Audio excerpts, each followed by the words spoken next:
you ready? The Kornelia Stephanie Show. Wake up to love, your call to action. Join Kornelia as she empowers others to live heaven on earth. Kornelia teaches listeners how to be the authority over yourself, embracing your inner guru. Feel yourself uplifted into limitless expansion, integrating ease and grace in a changing world. This show will cover topics such as unconditional love, your physical body, how to be in extraordinary relationships, create financial and emotional wealth, embracing entrepreneurship in the new earth.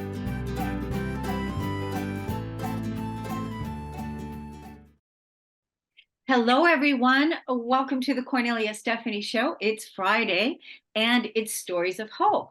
Now more than ever, we need the tools on how to navigate these uncharted waters that we're in. My first guest today, he's an entrepreneur, among many other things, and he helps entrepreneurs and professionals go from frenzied to focused so that they no longer have to cash in their health, relationships, and fulfillment to pay their bills for success. I can't think of a greater time right now than to be an entrepreneur and to live life and build a life according to your own values, what's important to you, your passions. Jeffery Davis is committed to helping people transmute the experience from burnout to brilliance and from hustle culture to high performance. He helps them to tap into their inner power, wisdom, and purpose to exponentially increase results, health, fulfillment, and to have better relationships. Welcome to the show today, Jeffery Davis. Thank you so much. I'm really excited to be here. So before we got started today, we were talking about what you really wanted to bring home, what you really wanted to highlight. You know, nowadays we're exposed to so much information, and really people's attention span, as we know, is really short. So you were talking to me about a three-step process on communication. Can you tell us a little bit more about that? Yeah, as you know, as an entrepreneur or a business person, personal problems become business problems. And our personal limits hold us back from success. And if we can't manage our relationships, they will manage us. And so this is a way to create more peace, more connection, more opportunity in your world, and also for you yourself, because I mean, we're all here to connect. We're all here to have fun, to experience joy, and that involves other people, both clients and significant others. Yeah, because, when it comes down to, being a business person myself, being an entrepreneur leader myself, our business, we are our business. Right. Right. We are our business. So, what we do with our personal habits, with our daily interactions, how we approach our clients, how we approach the meeting, how we approach everything, is really how we approach life and, our business and our relationships, like you said. So I think it's really important that we're having this discussion right now, because there is definitely a lot of division, separation, and pushback, negativity being projected out onto each other, onto, the relationships. So what is your process that you want to enlighten us with, that you want to share with us, that you help people with, as far as communication? Yeah. So just to start with this, somebody said something that I think is brilliant. In a relationship, you have a choice of either being right or in relationship. So if you dig in and it's all about being right, then you will end up not being in relationship with somebody. So that's not about connection. That's about proving your point. So the 3 steps, I call them the 3 C's. The first one is you check into yourself. So you take a breath, you check and see if there's some tension, and you come to the moment where you're present with them. So with that breath, you're here, you're in your body, you're not in your mind, you're not thinking of what's next, and you're connected with them. The second one is being curious about what they're asking. Now, when you're curious, you can't be both curious and in judgment at the same time. So you're leaning into what they're saying and asking them questions, because many times what happens is somebody may say something or do something and we have a reaction. But when we understand why they did it, we have a different response, not a reaction. So it's important to be curious about, well, why did you say that? Can you tell me more about that? Is there something that you're trying to tell me when you say that? The third thing is having compassion. So with that, that creates a bridge between one person and the other. That's a connective device. Checking in, asking questions from a curious place, a non-judgmental place, and having compassion for where they come from. Maybe they're snappy because they are under pressure, and you've discovered that, and you have compassion for that because of the pressure you can relate to. Right. And then all of a sudden you're both in the same place and you're connected. You understand what they're talking about and you can relate to them. And then you can have a conversation from a place of peace, an actual conversation, not pushback and one person standing for one side, one person standing for the other, because nothing happens that way. Nothing happens in business that way. Nothing happens in a personal relationship in that way. Yeah, I mean, I'm just imagining right now, being in relationship with you, how fun that would be because of your approach. And right away, it offers a level of openness, it offers a level of safety, it offers, because uh, being in relationship is how we experience ourselves and, each other and the world that we want to create. So what you're sharing here is really how we really want to be treating each other, because that's where it starts at home. And if it's not happening at home, in your inner circle, in your business, then how do you expect it to happen on the world stage? Exactly. Exactly. I saw an interesting, I am eternally curious. I'm always learning and listening and reading and, asking questions of myself. And I saw this interesting interview. I don't know if I think it was Rich Roll or somebody who does tons and tons of interviews. And he was talking in an interview where he was being interviewed, and he was saying, what's interesting is my wife told me I'm not a good listener. And I'm like, you got to be kidding me. Like, my job is to listen. I do that. I'm professionally listening. And he sat down. He's like, well, I'll go figure this out because that's what I do. And he sat down with a therapist and he discovered he actually was a great listener. And then he went home and he was a poor listener. Oh, So he was not using the skills that he had, throughout his life. He was turning them on at the office and he was just forgetting all of that and leaving at the door when he walked into the home. And wow, so, that's interesting. right, Yeah, right, and that's so honest of him to see that and admit that openly, and right, then correct it, right? Because I'm sure that he made those corrections. But everything starts at home. It starts right. about, it sounds like, you have a really good relationship with yourself, because that's really where it starts. Exactly. Exactly. You can't eat the first stage of emotional intelligence is self-awareness, right? Mhm. You need to understand who you are, how you're built, what your emotional state is, so that you can relate to somebody else's emotional state. And also so you can stay with somebody else when they're in an emotional state because you understand how to navigate your own emotions. Yeah, yeah. And you're coming from a different place. Like so many of us, when we're coming from our ego, we want to, again, make the other person wrong and we're right, when we're actually coming from a place of compassion or, like you said, curiosity. That is an opportunity for a different paradigm to open up, for a new experience to, evolve between the relationships. Now, you work with many entrepreneurs around the world, so, where can people find you if they are curious to, possibly work with you? Like, what are you doing? Are you online? Are you on YouTube? What's going on? What do you do? Where do you do your work? Yeah, so I'm on all the socials. I'm on Instagram, YouTube, LinkedIn, Facebook. And on all of those, you can find me as Jeffery Davis Coach, and it's Jeffery. It's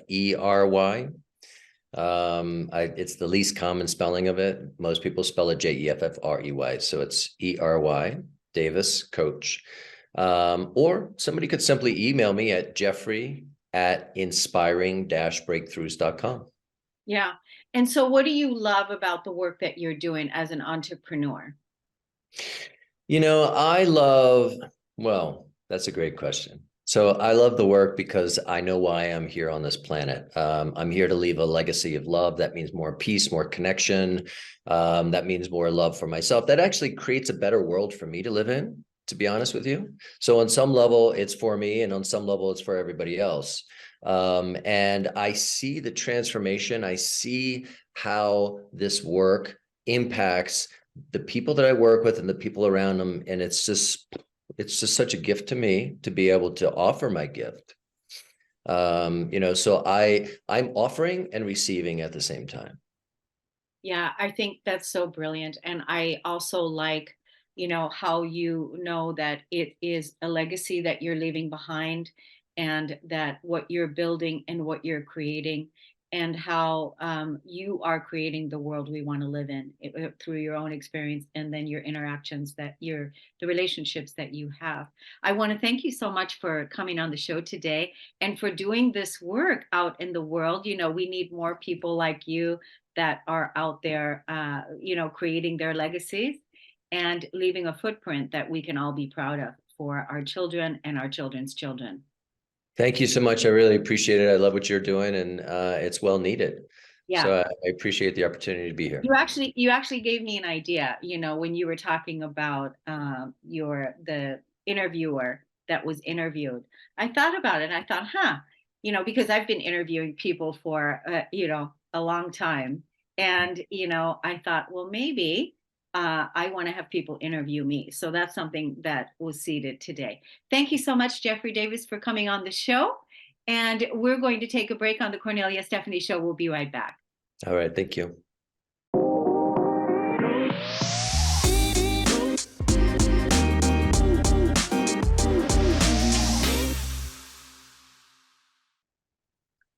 Welcome back, everyone. We have our next guest, Casey Kang Head. She is a 3 times survivor of acute lymphoblastic leukemia. She's the author of Finding Your Way Back to Heart Center Cancer Treatment Ended Now What? And she's also a personal trainer, a yoga instructor, and she is a oncology certified cancer exercise specialist, level 1 nutritionist, restorative yoga trauma trained, and lifelong learner. She is a dog mom to Lily. Welcome to the show today, Casey. Oh, thank you for having me, Cornelia. I appreciate it. So, well, first of all, let's just say we're so grateful that you're here and that you survived cancer. I am as well. Wow, that's huge. So, do you want to take us a little bit into what happened to you? Yes, absolutely. So I will give the brief summary. On February 14th, 2014, I was diagnosed with acute lymphoblastic leukemia at 31. It's a rare children's disease, and I just happened to get it as a young adult, which is even rarer. So I started treatment immediately. They hospitalize you for 28 days for the treatment because it's so aggressive that they need to watch you. So I got out of the hospital after 28 days, and 4 months into treatment, I had a stroke and seizures from the chemotherapy itself. I was temporarily paralyzed on my left side. So amongst getting treatment for cancer, I was learning how to walk, talk, use my entire left side, and still getting chemotherapy. So as you can imagine, that was a journey that was unexpected in and of itself. Fast forward to the end of my 18-month protocol for chemotherapy. They were like, okay, we're done. 7 weeks later, I relapsed the first time. And so at this point, they said, your body is not responding to chemotherapy. Would you like to try this immunotherapy or go on a clinical trial? And I said, well, does one negate the other? And we kind of debated back and forth. And so we decided to do the immunotherapy, sent me into a kind of cytokine release storm. It's when your body starts to attack itself and basically shuts down. Somehow made it out of that. Started all the clinical trials for this CAR T cell at the time. And 1 week before was supposed to start, it got shut down. So literally there was another CAR T cell clinical trial going on another hospital, but it was full and they weren't accepting new patients. And clinical trials, there's no line skipping. There's no, this is our only hope situation going on, that you literally just wait. So I was sent home from the hospital after 68 days, I believe, with basically them keeping me alive with blood and platelets and telling me I should settle my affairs.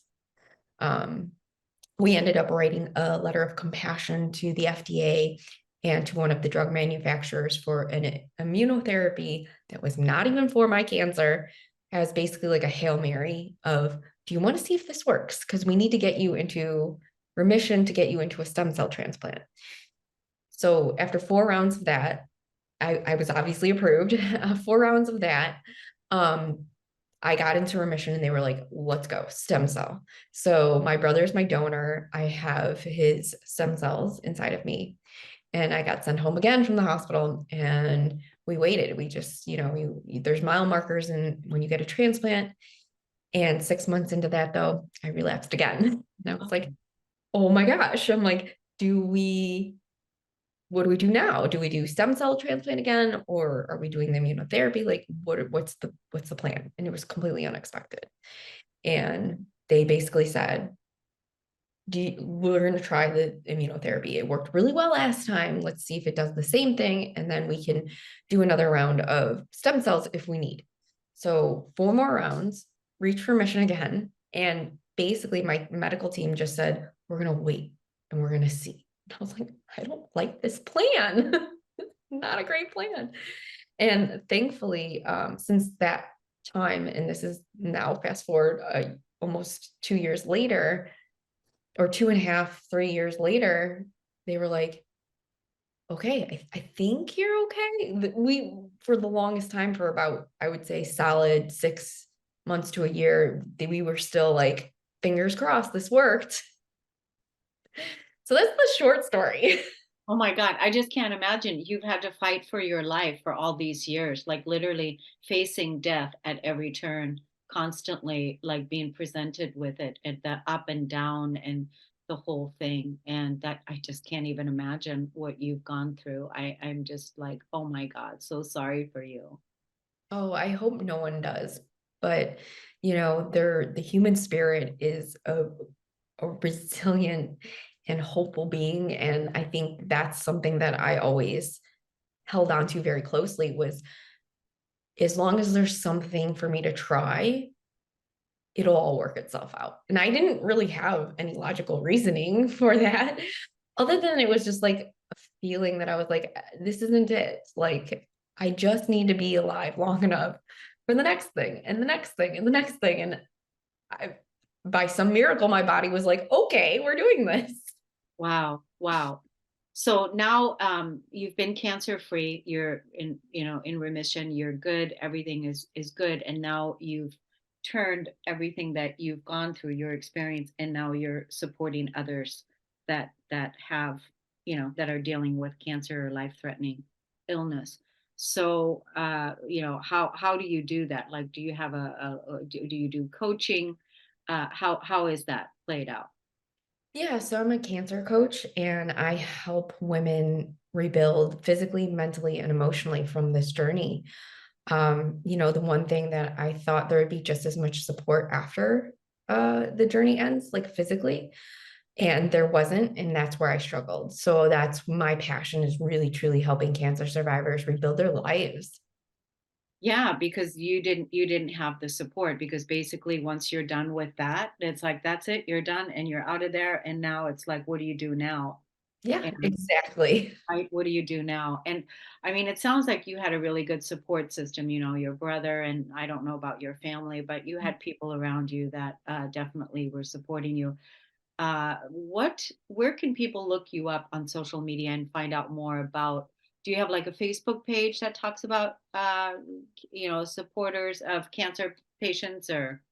Yeah, so I'm on Instagram. It's at The Happier Hustle. It's on Facebook at The Happier Hustle. I have a website, thehappierhustle.com, all of which you can find me. And if you just need to hear a story of hope, it's there, and it's for the full scope of the story is there to read.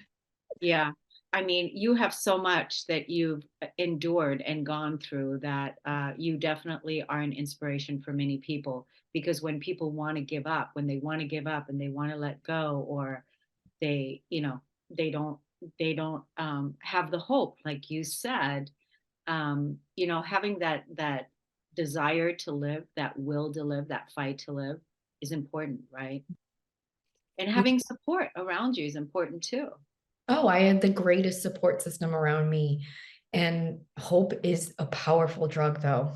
It is, it truly is. And you take it one day at a time, and your family supports you in the best way they can, but they don't know what it's like at the Yeah. same time. Yeah, because they haven't experienced it. They don't know. You're the one that knows. Basically, you've been in a near death experience for a long time. That's Yeah. basically, Mhm. what it is. Well, Casey, it was so wonderful to have you on the show. I definitely want to talk to you again in the future. Let's have you on for another podcast in the future, and then maybe do a little bit longer show during that time. So I want to thank you. Tell the audience again where they can find you. What's At thehappierhustle.com. Okay. Thanks everybody for listening and tuning in on the Cornelia Stephanie Show. Stay tuned for Rosie Perez coming up next, and we'll see you again next Friday. Take care, everyone. Bye-bye. You've been listening to the Cornelia Stephanie Show, Wake Up to Love, your call to action. Tune in each week on Transformation Talk Radio. Cornelia's joy is to engage others in practical ways, showing us how to live in the new earth in harmony with our true nature. For more information on Cornelia and her extraordinary work, or to listen to past shows, go to her website at corneliastephanie.com.